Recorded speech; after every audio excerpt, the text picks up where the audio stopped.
E aí pessoal, eu me chamo Fernando e vocês sabem que quando eu tô com esse papelzinho é perguntas e respostas. Ainda não consegui o segundo celular, tô nesse drama ainda, mas em breve tenho fé que eu vou conseguir pelo menos um tablet ou um celular para poder ver as perguntas de vocês melhor. Mas até lá, vamos no papel. Gente, eu separei aqui algumas perguntas lá do Instagram e do TikTok que vocês sempre deixam pra gente no direct ou nos comentários. Aproveite esse momento para convidá-los para nos acompanhar nas redes sociais. Vai lá, se não nos acompanha ainda no Instagram e no TikTok. Estamos lá todos os dias trazendo dicas para vocês de cultivo de plantas, mostrando curiosidades do viveiro de mudas. Tenho certeza que você vai gostar muito do conteúdo que todos os dias tem por lá. E aliás, já aproveito também para convidar você para deixar o seu gostei aqui embaixo, deixa o seu like para a gente, isso é muito importante, para verificar se está inscrito no canal. Se não estiver, a gente já se inscreve. Não se esquece que temos o objetivo de alcançarmos 10 mil inscritos agora em 2023 e já estamos em 40% da nossa meta. Então, se inscreve aqui para nos apoiar nessa empreitada. Já deixou seu gostei? Já se inscreveu? Então, vamos lá a perguntas de vocês. Só para os curiosos, gente, aqui atrás eu tô no viveiro que nós estamos produzindo mudas de acerola e lá atrás mudas de cacau. Aqui são acerolas que vão ser enxertadas, ó, tá vendo? Essa acerola aqui é uma acerola comum, tem poucos meses de idade e logo mais ela vai ser cortada para receber a enxertia da acerola futoshi. Para você que quer acerola, daqui a alguns meses, em dezembro, vai ter muda pronta. E lá atrás é a muda de cacau, que também não foi enxertada ainda, vai ser enxertada em breve e vai ficar pronta também lá para dezembro, tá joia? Então, feitos esses esclarecimentos, agora sim vamos lá a pergunta de vocês. Bora começar com a pergunta do Falcone 5443, é sobre açaí. Bora lá. Bom dia. Bom dia. O açaí resiste à irrigação com água salobra? Falcone, essa pergunta é interessante. Gente, água salobra, água com alto teor de sal, né? Ou seja, aquela água salgada, como se fosse a água de mar, de praia, né? Gente, esse tipo de água salobra pode ser utilizado no cultivo sim das plantas, mas eu não sei até onde, dependendo do grau de concentração de sal, vamos colocar assim, na água, pode afetar a planta no seu crescimento, na sua produtividade. Agora, um fato interessante em relação especificamente ao açaí. Olha que interessante, gente. Vou separar uma reportagem para vocês aqui e o Vitor vai colocar aqui para vocês. Essa reportagem, ela mostra um fato interessante que aconteceu aqui no Pará.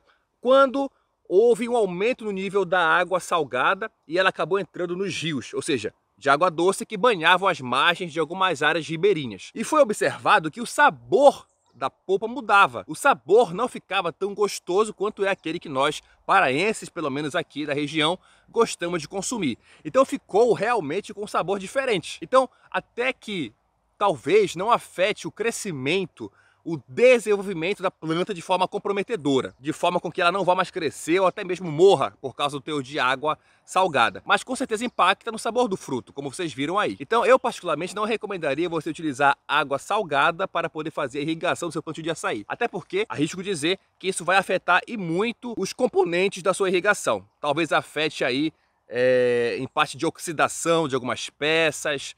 Talvez não seja interessante. Então procure uma fonte de água doce para poder fazer a irrigação do seu plantio de açaí, beleza? Vamos agora à segunda pergunta, também que veio agora do Instagram, feita pelo Thiago Z.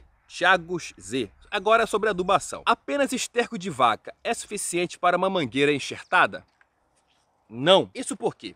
Gente, olha só aqui o teor dos nutrientes presentes em um esterco de vaca, tá? Claro que isso varia bastante. Tem estercos que vão ter uma maior concentração de determinado nutriente, outros que vai ter maior diversidade de nutrientes. Isso por quê? Porque cada vaca, em cada propriedade, vai receber uma alimentação específica. Gado de leite, gado de corte, enfim. Então, tem gados que não vão receber alimentação adequada, tem gados que se alimentam apenas de vegetação, outros que recebem ração. Então, existe uma série de variáveis que vão influenciar diretamente nas fezes, no esterco do gado, da vaca nesse caso. E por conta disso, vai variar. Mas, de forma geral, nós podemos considerar aqui que é um esterco pobre, tanto em diversidade de nutrientes, ou seja, o leque de nutrientes presentes no esterco ele é pequeno, quanto também a concentração dos nutrientes presentes. Dá uma olhada agora no esterco de galinha. Põe aí, Vitor, uma comparação. No esterco de galinha, você já tem uma maior concentração de nitrogênio, por exemplo. O nitrogênio é muito mais concentrado no esterco de galinha do que no esterco de vaca. A comparação aí é injusta até, porque a concentração é muito grande no esterco de galinha. Então isso é só para você saber que existem sim diferenças de concentrações de nutrientes em cada esterco, além também dos nutrientes presentes em cada esterco. No caso de uma mangueira ou de qualquer outra planta, apenas o esterco de vaca não vai ser o suficiente, porque é muito provável que vão faltar nutrientes para aquela planta. Então é importante que você não só utilize esterco de vaca, mas também coloque outros adubos, farinha de osso, por exemplo, ou mesmo algum fertilizante mineral. Faça a mistura desses adubos para que os nutrientes presentes na adubação e a quantidade de cada um deles presentes na adubação sejam suficientes para a sua mangueira ou qualquer outra planta que você queira adubar, beleza? Então o esterco de vaca não é o suficiente. Bora para a terceira pergunta agora do Instagram também, feita pelo Enior SV. Agora sobre pimenta do reino. Vamos lá. Como é que vocês fazem a adubação da pimenta do reino? Beleza. Gente, a adubação da pimenta do reino, assim como qualquer outra planta, assim como foi feito na pergunta anterior, né? Nós utilizamos vários adubos para poder ser feito a adubação da pimenta do reino. Utilizamos adubos orgânicos, adubos minerais, adubos solúveis em água. Então nós fazemos a adubação com diversas fontes de nutrientes, justamente para darmos uma adubação completa às nossas plantas. Eu acho que um detalhe importante aqui a ser dito é a forma como é feita a adubação.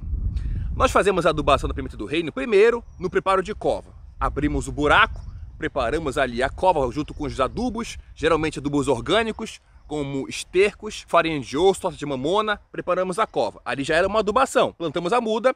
E em seguida, após os meses se passarem, após os anos se passarem, vai tendo outras adubações. Essas adubações seguintes, elas são feitas sobre o solo. Ou seja, nós não cavamos, nós não abrimos o solo para colocar o adubo para a pimenta do reino. Por que isso acontece? Gente, isso acontece porque se você abre o solo para poder colocar o adubo, é muito possível que você irá danificar as raízes da sua pimenteira do reino. E, gente, a pimenta do reino, ela é uma planta muito vulnerável pelo ataque de alguns fungos de solo, principalmente o Fusarium solane. O Fusarium solane, para você que planta pimenta do reino, com certeza deve até tremer quando ouve essa palavra. Fusariose, porque, sem sombra de dúvida, é uma das doenças mais letais que existem em um plantio de pimenta. Não à toa devastou pimentais na década de 70, aos seus milhares de plantas, né? Então é uma doença muito importante da espécie, da cultura. Então a gente não cava, a gente simplesmente coloca adubo por cima a uma distância calculada da pimenteira para que as suas raízes cheguem no adubo. A gente não abre cova para poder fazer adubação como em outras culturas é possível ser feita. Beleza? Quarta pergunta agora, vinda do TikTok, feita pelo Andrew Rodrigues, sobre açaí. Uma dúvida, eles são clones um dos outros ou a genética é igual ou diferente? Essa pergunta aqui ela veio numa postagem onde eu mostrei a touceira de açaí e mostrei também os seus perfilhos se formando. Bem, o perfilho, gente, nada mais é do que um açaizeiro que surge a partir das raízes de um outro açaizeiro já existente. E ele perguntou se é um clone, se é geneticamente igual. E sim, gente, são geneticamente iguais. O perfilho, ele é geneticamente igual à planta-mãe da onde ele se originou. O perfilho surge das raízes e ele, então, nada mais é do que uma brotação daquela planta-mãe. Logo, ele vai ter as mesmas características genéticas da planta-mãe. É diferente de você pegar uma semente e plantar. Quando você planta a semente, você tem uma variabilidade genética, porque você tem uma combinação de genes de plantas diferentes, ou mesmo daquela própria planta, acarretando variação de características. Mas, geneticamente falando, o perfilho é igual à planta-mãe. Beleza? É como se fosse um clone. Agora uma pergunta sobre polinização, feita pelo Derek no Instagram. Bom dia! As citros, ou seja, plantas cítricas, podem ser plantadas sozinhas em um local ou precisam de uma outra da mesma espécie para ocorrer a polinização? Muito boa essa pergunta. Não, Derek, na maioria das espécies cítricas, elas se autopolinizam. Isso quer dizer que não é necessário você plantar outros pés próximos da mesma espécie para que ocorra a formação de frutas. Uma só planta geralmente é o suficiente para fins domésticos, tá? Mas para fins comerciais é muito importante que você plante vários pés. Por quê? Porque já é observado que, apesar da autopolinização acontecer e você ter formação de frutas para você colher, mas quando há presença de vários pés próximos, em algumas espécies de citros, como a laranja, limão, tangerina, e ainda mais, quando há presença de polinizadores, como as abelhas, a produtividade aumenta. Ou seja, o número de frutos produzidos por planta aumenta. Também aumenta a quantidade de suco produzido, também aumenta o tamanho do fruto. Então você tem aí uma melhoria em vários indicadores agronômicos quando há a presença de vários pés próximos e quando há também a presença de polinizadores fazendo essa troca de pólen de uma planta até a outra e fazendo assim a chamada polinização cruzada. Então, se você vai plantar na sua casa, você tem pouco espaço, planta apenas uma. Agora, se você vai fazer um plantio comercial, plante várias, claro, obviamente, né, para poder ter uma colheita grande, mas também por causa da produtividade aumentar com a presença de vários pés. Além disso, procure também estabelecer polinizadores no seu plantio, principalmente abelhas. Beleza? E agora, vamos à última pergunta, feita também lá no TikTok pelo Jonassauro4256. Ele fala sobre açaí. Me tira uma dúvida. É claro, o açaí pai d'égua, ele tem brotos ou seria só uma única planta? Interessante. Gente, primeiro, o que é que são brotos, né? Os brotos que as pessoas geralmente se referem são os perfilhos que eu falei para você naquela pergunta anterior. Os perfilhos, eles se formam a partir da planta já existente, de um açaizeiro já existente. Fernando, todo açaizeiro tem essa capacidade? Negativo. Somente o açaizeiro da espécie Euterpe oleracea. Por exemplo, o Euterpe precatória, ele é chamado de açaí solitário não à toa. Ele é chamado assim porque ele não perfilha. Então, o Euterpe oleracea, ele tem como característica mais marcante a capacidade de perfilhar, de formar touceiras naturalmente, ou seja, de brotar, como o nosso amigo aqui falou. E aí ele perguntou sobre o açaí BRS pai d'égua. Se o açaí pai d'égua, se ele também faz brotações. Sim, Jonas, o pai d'égua também faz brotações. Isso por quê? Porque o açaí pai d'égua, ou BRS pai d'égua, que é uma cultivar que foi lançada pela Embrapa em 2019, ele é da espécie Euterpe oleracea, ou seja, ele é dessa espécie que perfilha, ele é dessa espécie que faz as tais brotações a partir de suas raízes. Então, ele sim é um açaí de touceira, assim como qualquer outro açaizeiro da espécie Euterpe oleracea. Ele vai perfilhar, tá certo? Gente, então essas foram as perguntas de hoje. Eu espero ter te ajudado com algum esclarecimento a partir dessas perguntas. E não esquece que em retribuição você pode deixar o seu gostei aqui embaixo, deixa o seu like pra gente ser muito importante. Não se esquece de verificar se tá inscrito no canal, gente. Bora chegar em 10 mil inscritos em 2023. Você faz parte desse desafio também. E além disso, nos acompanhe nas redes sociais. Eu tenho certeza que se você aprender algo novo aqui no YouTube conosco, você também irá aprender nas redes sociais, lá no Instagram e no TikTok todos os dias. Então não nos deixe de nos acompanhar por lá. Eu me chamo Fernando e até o próximo vídeo.